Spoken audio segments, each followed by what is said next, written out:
আসসালামু আলাইকুম। আপনার ফ্রিজের পিছন দিয়ে কি মেঝেতে পানি পড়ছে?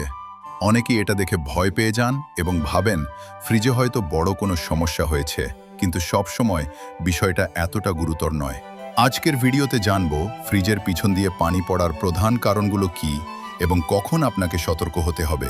প্রথম কারণ, ডিফ্রস্টের পানি। নো ফ্রস্ট ফ্রিজের নির্দিষ্ট সময় পরপর ভেতরের বরফ স্বয়ংক্রিয়ভাবে গলে যায়। সেই পানি একটি ড্রেন পাইপ দিয়ে পিছনের ড্রেন ট্রেতে জমা হয়, পরে কম্প্রেসারের তাপে ধীরে ধীরে শুকিয়ে যায়।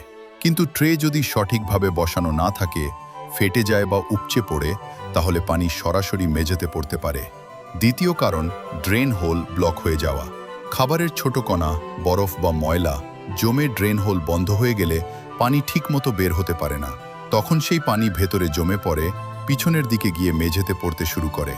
তৃতীয় কারণ, ড্রেন ট্রে নষ্ট বা সরে যাওয়া। ফ্রিজের পিছনের ড্রেন ট্রে যদি ভেঙে যায় বা তার জায়গা থেকে সরে যায়, তাহলে ডিফ্রস্টের পানি ট্রেতে না জমে সরাসরি নিচে পড়ে যাবে। চতুর্থ কারণ, কম্প্রেসারের পাশে থাকা সাকশন পাইপে অতিরিক্ত বরফ জমে যাওয়া। অনেক সময় সাকশন পাইপে অস্বাভাবিকভাবে বেশি বরফ জমে যায়। পরে ফ্রিজ কিছুক্ষণ চলার পর সেই বরফ গলতে শুরু করে, আর গলে যাওয়া পানি মেঝেতে পড়ে।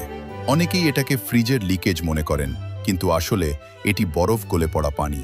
তবে মনে রাখবেন, সাকশন পাইপে অতিরিক্ত বরফ জমা স্বাভাবিক নয়। এটি গ্যাস সিস্টেমের সমস্যা, বাতাস চলাচলে বাধা অথবা অন্য কোনো টেকনিক্যাল ত্রুটির লক্ষণ হতে পারে। তাই বারবার এমন হলে একজন অভিজ্ঞ টেকনিশিয়ান দিয়ে ফ্রিজ পরীক্ষা করিয়ে নিন। পঞ্চম কারণ, দরজার রাবার ঠিকমতো সিল না হওয়া। দরজার রাবার বার নষ্ট হয়ে গেলে বাইরের গরম বাতাস ফ্রিজের ভেতরে ঢুকে যায়। এতে অতিরিক্ত বরফ তৈরি হয়, যা পরে গলে বেশি পানি তৈরি করতে পারে। এখন কি করবেন? প্রথমে ড্রেন ট্রে ঠিক আছে কিনা দেখুন। ড্রেন হোল পরিষ্কার করুন।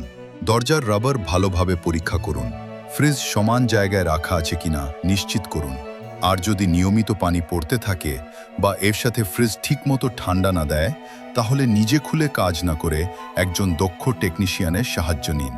আশা করি আজকের ভিডিওটি আপনার উপকারে এসেছে। ভিডিওটি ভালো লাগলে একটি লাইক দিন, বন্ধুদের সঙ্গে শেয়ার করুন, আর ফ্রিজ, এসি ও অন্যান্য হোম অ্যাপ্লায়েন্সের সহজ টিপস পেতে আমাদের চ্যানেলটি সাবস্ক্রাইব করে পাশে থাকা বেল আইকনটি অন করে রাখুন। ধন্যবাদ। আল্লাহ হাফেজ।